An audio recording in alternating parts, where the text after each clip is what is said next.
సమాచారాలు ఇస్తారు చెప్పండి.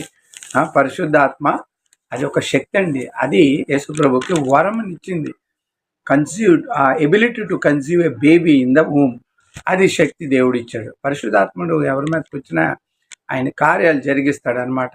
పరిశుద్ధాత్ముడు సౌలు మీదకి వచ్చి ప్రవచించాడు. పరిశుద్ధాత్ముడు సంసోన్ మీదకి వచ్చి బలము పుంజుకున్నాడు.